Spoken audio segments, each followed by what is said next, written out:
అహంకారి ఆడపడుచు 2 మొదటి భాగంలో రోజా తన ఇంటికెళ్ళిన తర్వాత అందరితో చాలా కలివిడిగా ఉండి సంతోషంగా ఉంటుంది. అలా రోజులు గడుస్తూ ఉన్నాయి. ఒకరోజు పక్కింటిలో ఉండే శ్రీదేవి అనే ఆమె రోజా దగ్గరికి వస్తుంది. ఆమె రోజాతో, కొంచెం ఇంట్లో పంచదార అయిపోయింది, ఒక కప్పు పంచదార ఇస్తావా? రేపు కిరాణా సరుకులు తెచ్చుకుంటాను, అప్పుడు తిరిగిచ్చేస్తాను.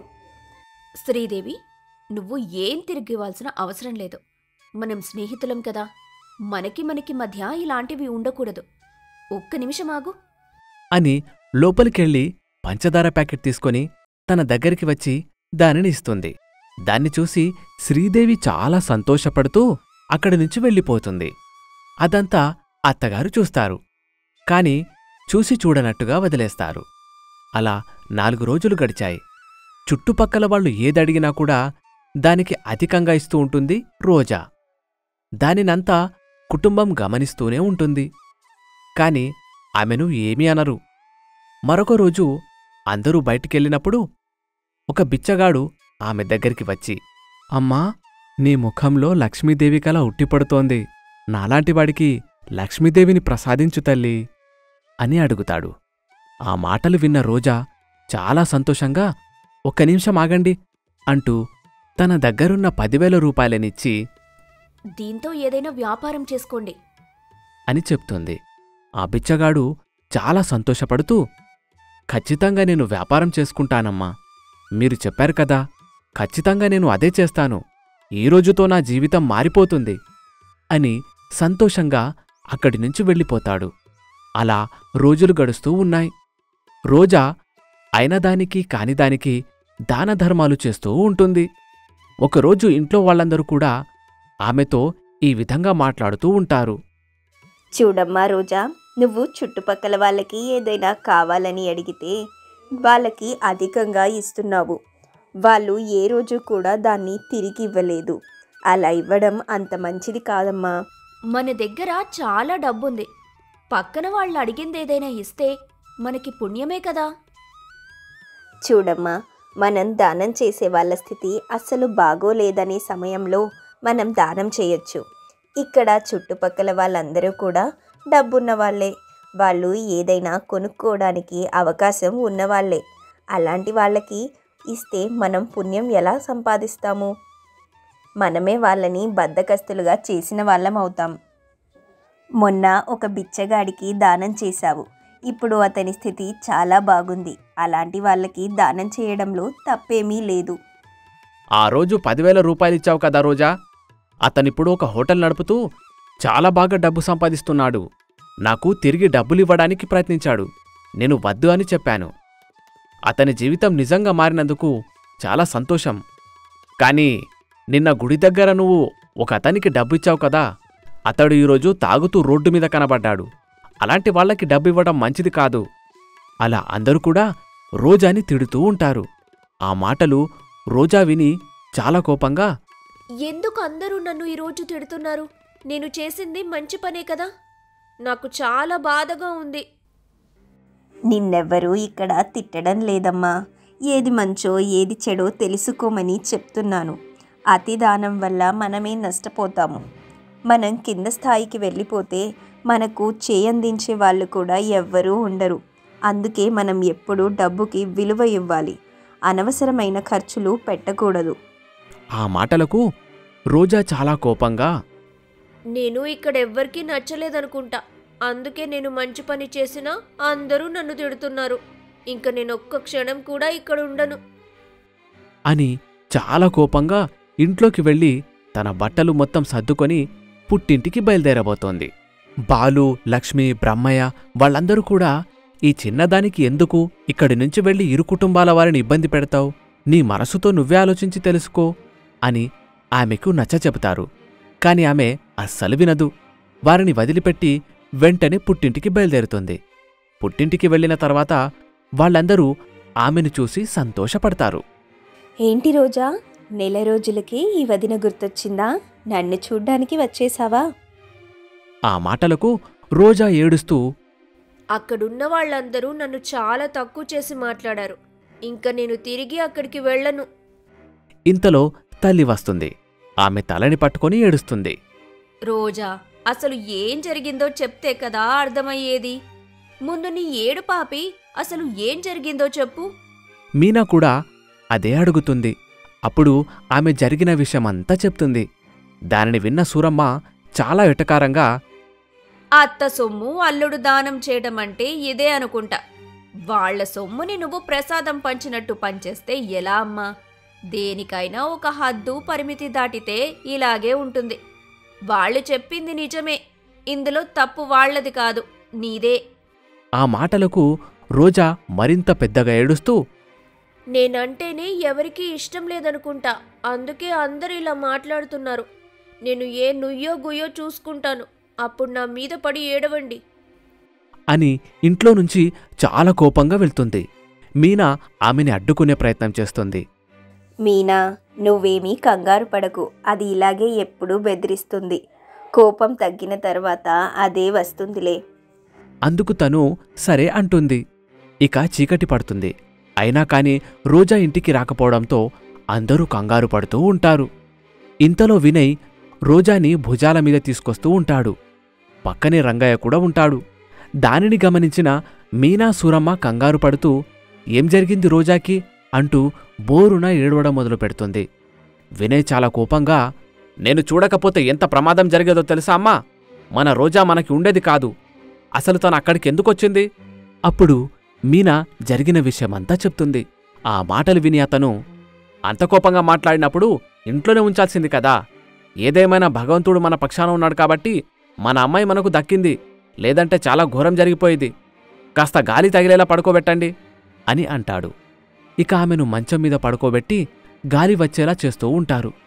మీనా జరిగిన విషయమంతా తన తమ్ముడు బాలుకు చెప్తుంది. వాళ్ళందరూ కూడా హుటాహుటిన అక్కడికి వస్తారు. వాళ్ళు జరిగిన విషయం తెలుసుకుని చాలా బాధపడతారు. చాలా సమయం తర్వాత రోజా స్పృహలో నుండి బయటకు వస్తుంది. వాళ్ళందరినీ చూసి, నేనింకా బ్రతికే ఉన్నానా? ఎందుకు నన్ను బ్రతికించారు? నేను మీకెవ్వరికీ అవసరం లేదు కదా. ఇక బాలు వాళ్ల కుటుంబం అంతా ఆమెకు క్షమాపణ చెప్పుకుంటారు. ఇంక ఒక్క మాట కూడా నిన్ను అనము అని, ఇలాంటి పనులు ఎప్పుడూ చెయ్యొద్దు అని ప్రాధేయపడతారు. వాళ్ళ మాటలకి రోజా సంతోషపడుతుంది. రోజా, పదమ్మా, మనింటికి వెళ్దాం. నేను కొన్ని రోజులు ఇక్కడే ఉండొస్తాను. మనసు అస్సలు బాలేదు, మీరు వెళ్ళండి. అందుకు వాళ్ళు ఆమెకు జాగ్రత్తలు చెప్పి ఇక అందరితో మాట్లాడి అక్కడి నుంచి వెళ్ళిపోతారు. ఇక రోజా అక్కడే ఉంటుంది. ఆమెని ఎవ్వరూ ఏమీ అనరు. కాని సూరమ్మ మాత్రం తన గురించి చాలా బాధపడుతూ ఉంటుంది. దానిని గమనించిన మీనా, అత్తయ్య, మీరెందుకు బాధపడుతున్నారో నాకు బాగా అర్థమైంది. నేను రోజాకి ఎలా అర్థమవుతుందో అలాగే అర్థమయ్యేలా ఖచ్చితంగా చెప్తాను. నేను కొన్ని రోజులు మా పుట్టింటికి రోజాని తీసుకుని వెళ్ళిరమ్మంటారా? అందుకు అత్తగారు, సరే అమ్మా, నీ ఇష్టం. మేము ఏమన్నా కాదన్నామా? ఏం చేసినా నువ్వే చేయాలి. ఇక కొన్ని రోజులు గడిచాయి. రోజా, నేను మా అమ్మా నాన్నని చూడాలని అనుకుంటున్నాను. నేను ఈరోజు బయలుదేరుతున్నాను. నువ్వు కూడా నాతో పాటు వస్తావా? సంతోషంగా వస్తాను వదినా. ఎందుకంటే 2 రోజుల నుంచి మా అత్తయ్య, మామయ్య, ఆయన చాలా గుర్తొస్తున్నారు. నేనే ఈ విషయం నీతో చెప్పాలనుకున్నాను. ఇంతలో నువ్వే ఇలా చెప్పావు. ఇద్దరం వెళ్దాం. నువ్వు కొన్ని రోజులు అక్కడే ఉంటావా వదినా? తప్పకుండా ఉంటానమ్మా అని అంటుంది. ఇక తన భర్తతో కూడా చెప్పి అత్తామామయ్య ఆశీర్వాదం తీసుకుని అక్కడి నుంచి బాలు వాళ్ల ఇంటికి బయలుదేరుతుంది. రోజా మీనాని చూసి లక్ష్మి చాలా సంతోషపడుతుంది. బాలు బ్రహ్మయ్య కూడా చాలా సంతోషిస్తారు. 2 రోజుల తర్వాత మీనా అక్కడ ఇంట్లో ఉన్న వాళ్ళందరికీ ఒక విషయం గురించి చెప్తుంది. వాళ్ళు అందుకు సరే అంటారు. ఆ రోజు మీనా రోజా దగ్గరికి వెళ్ళి, రోజా, నేను పొయ్యి మీద టీ పెట్టాను. ఇంతలో వంటగదిలో చూస్తే చక్కెర అయిపోయింది. ఇక్కడ దగ్గరలో కిరాణా షాప్ ఏమైనా ఉందా? వెళ్ళొద్దామా? కిరాణా షాప్ ఇక్కడ ఎక్కడా లేదు. చాలా దూరం వెళ్ళాలి. ఇక్కడ చుట్టుపక్కల వాళ్ళందరూ నాకు మంచి ఫ్రెండ్స్. నేను వెళ్ళి కొంచెం పంచదార తీసుకొని వస్తానులే.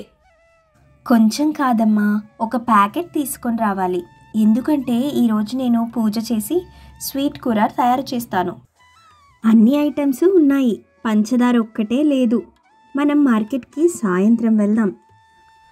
ఓ ప్యాకెటే కదా వదినా. ఇక్కడ వాళ్ళు నేను అడిగితే కాదు అనరు. ఇంకేమన్నా కావాలన్నా చెప్పు, అవి కూడా తీసుకొస్తాను. ఇంకేమీ వద్దమ్మా. అని సమాధానం చెబుతుంది. రోజా పక్కింటి శ్రీదేవి దగ్గరికి వెళ్ళి పంచదార ప్యాకెట్ అడుగుతుంది. రోజా, ఏమీ అనుకోకు, కొంచెం పంచదార అయితే ఇవ్వగలను, కానీ ప్యాకెట్ అంటే మా ఆయన అస్సలు ఒప్పుకోడు. ఆయన ఇంట్లోనే ఉన్నారు. ప్యాకెట్ పంచదార ఇస్తున్నావేంటి అని అడుగుతాడు. నువ్వు ఇంతకు రెట్టింపిస్తావని నాకు తెలుసు, కానీ ఇప్పుడు నేను ఇవ్వలేని పరిస్థితి. నువ్వే కొంచెం పెద్ద మనసు చేసుకొని అర్థం చేసుకో. కావాలంటే కొంచెం పంచదార ఇస్తాను. ఆ మాటలకి రోజా మరేం పర్వాలేదు అని అక్కడి నుంచి వెళ్తుంది. ఇక చుట్టుపక్కల వాళ్లనందర్నీ అడిగినా కొంతమంది ఉన్నా కూడా లేదు అని సమాధానం చెప్తారు. ఆ మాటలకి రోజా చాలా బాధగా అక్కడి నుంచి ఇంటికి వస్తుంది. పంచదార ఎక్కడ రోజా? ఇక్కడ వాళ్ళందరూ ఎవ్వరినడిగినా ప్యాకెట్ పంచదార ఇవ్వడానికి నిరాకరిస్తున్నారు వదినా. ఒకప్పుడు నేను వాళ్ళేదడిగినా అంతకు రెట్టింపే ఇచ్చేదాన్ని. ఇప్పుడు నాకు అవసరం ఉందంటే ఎవ్వరూ నాకు సహాయం చేయడం లేదు. మరేం పర్వాలేదులే, మనం మార్కెట్కి వెళ్ళి తెచ్చుకుందాము. అందుకు రోజా సరే అంటుంది. ఇక ఇద్దరూ కలిసి మార్కెట్కి వెళ్తారు. అక్కడ వాళ్లకు కావలసిన కొన్ని పదార్థాలు తీసుకొని బయటకు వస్తారు. ఇద్దరు కూడా మాటలు చెప్పుకుంటూ ఉండగా ఒక బిచ్చగాడు వాళ్ళని భిక్షమడుగుతూ ఉంటాడు. ఆ బిచ్చగాడిని చూసి రోజా, ఏమయ్యా, నీకు 5,000 రూపాయలు దానం చేస్తే వాటితో మద్యం తాగి రోడ్ల వెంట తిరుగుతున్నావంట. సిగ్గులేదా నీకు? నువ్వేదో బాగుపడతావని నేను డబ్బులిచ్చాను. నువ్విలా తాగి తిరగడానికి కాదు. పో అమ్మా, నీలాంటి వాళ్ళని నేను ఎంతమందిని చూడలేదు. 5,000 రూపాయలిచ్చిందంట. నీ 5,000 రూపాయలు ఎప్పుడూ అయిపోయాయి. అసలు నువ్వు ఎవరో కూడా నాకు గుర్తులేదు. అయినా నువ్వు ఎవరికిచ్చి ఎవరనుకుంటున్నావో అని కోపంగా అక్కడి నుంచి వెళ్ళిపోతాడు. చూసావా వదినా, నేను డబ్బు దానం చేసిన రోజు ఎంతగా పొగిడాడో నన్ను. ఇప్పుడు చూడు ఎలా మాట్లాడుతున్నాడు. ఇలాంటి వాణ్ణి నమ్మి డబ్బిచ్చినందుకు నా చెప్పుతో నేను కొట్టుకోవాలి. ఇలాగే వేరే అతనికి 5,000 ఇస్తే ఇప్పుడు హోటల్ డబ్బు బాగా సంపాదిస్తున్నాడట. సరే, దాని గురించి వదిలేయ్. అన్నట్టు నువ్వు ఎవరికో సహాయం చేశానన్నావు కదా, అతని హోటల్ ఎక్కడుందో నీకు తెలుసా? రోజా తెలుసు వదినా అంటుంది. సరే అయితే నన్ను అక్కడికి తీసుకెళ్ళు. నువ్వు ముసుగు వేసుకో. కానీ ఎందుకొదినా? ఎందుకు ఏమిటి అని అడగకుండా చెప్పింది చేస్తే నీకే అంతా అర్థమవుతుంది. నా మాట నమ్ముతావా? అందుకు రోజా సరే అంటుంది. రోజా మొదటిసారి 10,000 ఇచ్చిన బిచ్చగాడు ప్రస్తుతం వ్యాపారం చేస్తూ ఉన్న ప్రదేశానికి వెళ్తారు. రోజా ఏమీ మాట్లాడకుండా నిలబడి ఉంటుంది. మీనా అతనితో, చూడండి బాబు, మేము చాలా దూరం నుంచి వచ్చాము. ఎవరో మా దగ్గర డబ్బు దొంగతనం చేశారు. తినడానికి ఏమీ లేదు. ఏమైనా కొనుక్కోవడానికి తినడానికి డబ్బు లేదు. వ్యాపారం కోసమని తెచ్చిన డబ్బంతా పోయింది. మీరు నాకేమైనా సహాయం చెయ్యగలరా? నా వద్దు, నేను ఖచ్చితంగా సహాయం చేస్తానమ్మా. ముందు మీరు భోజనం చేయండి, ఆ తర్వాత మనం దాని గురించి మాట్లాడదాం. అందుకు మీనా సరే అంటుంది. వాళ్ళిద్దరూ అక్కడ భోజనం చేస్తారు. రోజా మాత్రం అసలు ముసుగు తీయదు. వాళ్ళు భోజనం తిన్న తర్వాత అతను వాళ్ళ దగ్గరికి వచ్చి, ఇప్పుడు చెప్పండమ్మా, అసలు మీరు ఏ వ్యాపారం చేయాలనుకుంటున్నారు? మీలాగే టిఫిన్ సెంటర్ పెట్టుకుందామని అనుకున్నాము. నేను 20,000 తీసుకొచ్చాను. 20,000 ఈ చిన్న వ్యాపారానికి సరిపోతుందమ్మా. ఆ డబ్బు నేను మీకు సాయం చేస్తాను. మళ్ళీ నాకు తిరిగి ఇవ్వాల్సిన అవసరం లేదు. జాగ్రత్తగా వ్యాపారం చేసుకోండి. మీకు కావాల్సిన సామాన్లు ఎక్కడుంటాయనేది నేను వివరంగా చెప్తాను. ఇదిగోండి, ఈ డబ్బు తీసుకోండి అని డబ్బు సాయం చేస్తాడు. చూడండి, అడిగిన వెంటనే ఇంత డబ్బిస్తున్నారెందుకు? మేము డబ్బు కోసం అబద్ధం చెప్పుండొచ్చు కదా. చూడండమ్మా, అబద్ధం చెప్పినా నేను ఏమీ అనుకోను. ఎందుకంటే మీరు నోరు తెరిచి అబద్ధం ఆడారంటే ఏదో కష్టం ఉండే ఉంటుంది. కష్టం విలువ తెలిసిన వాణ్ణమ్మా. ఒక దేవత పుణ్యమంటూ ఇది పెట్టుకున్నాను. ఆమె నన్ను నమ్మి డబ్బులిచ్చింది. మీరు కూడా అలాంటి వాళ్లే కదా. నేను మిమ్మల్ని నమ్మి డబ్బులిస్తున్నాను. అప్పుడు మీనా, రోజా, ఒకసారి నీ ముసుగు తీయు అని అంటుంది. రోజా ముసుగు తీస్తుంది. ఆమెను చూసి అతను ఎంతగానో సంతోషపడుతూ ఆమె చేతులు పట్టుకొని, అమ్మా, ఏంటిదంతా? నాకేమీ అర్థం కావడం లేదు. నువ్విచ్చిన డబ్బుతో, నా దగ్గర ఉన్న కొన్ని డబ్బులతో ఈ వ్యాపారం మొదలుపెట్టి గౌరవంగా బ్రతుకుతున్నాను తల్లి అంటూ అతను ఆమెను పొగుడుతూ ఉంటాడు. రోజా చాలా సంతోషపడుతుంది. మీనా అతనికి అతను ఇచ్చిన డబ్బులు తిరిగిస్తుంది. అతను, ఈ డబ్బులు నాకు వద్దు, మీరే తీసుకోండి అని బ్రతిమిలాడతాడు. చూడండి, మీ దగ్గర మేము భోజనం చేశాం కదా, దానికి దీనికి చెల్లు. ఇంక తీసుకోండి, వద్దని మాత్రం అనొద్దు. మేము చాలా దూరం వెళ్ళాలి, వెళ్ళొస్తాము. అప్పుడప్పుడు ఇలా నన్ను పరీక్షించడానికి రండమ్మా అని సరదాగా నవ్వుతాడు.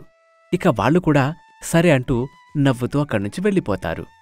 రోజా, ఇదంతా నేనెందుకు చేశానో నీకు ఈపాటికి అర్థమవ్వాలి. ఒకవేళ అర్థం కాకపోతే చెబుతాను విను. మనుషులలో చాలా రకాల మంది ఉంటారు. నువ్వు ఈ వ్యక్తిని నమ్మి డబ్బులిస్తే అతను గౌరవంగా బ్రతకాలి అనుకున్నాడు కాబట్టి ఇలా వ్యాపారం మొదలుపెట్టాడు. నువ్వు మరో వ్యక్తికి డబ్బులిచ్చావు, కానీ అతను తిరుగుళ్ళకి జలసాలకి అలవాటు పడ్డాడు. అందుకే అతని బ్రతుకు మారలేదు. దీన్ని బట్టి నీకేమర్థమవుతుంది? నువ్వు ఎవరికన్నా సాయం చేయాలనుకుంటే వాళ్ళు దేని గురించి బాధపడుతున్నారో, దేనికోసం ఆరాటపడుతున్నారో తెలుసుకొని అప్పుడు సహాయం చెయ్యి.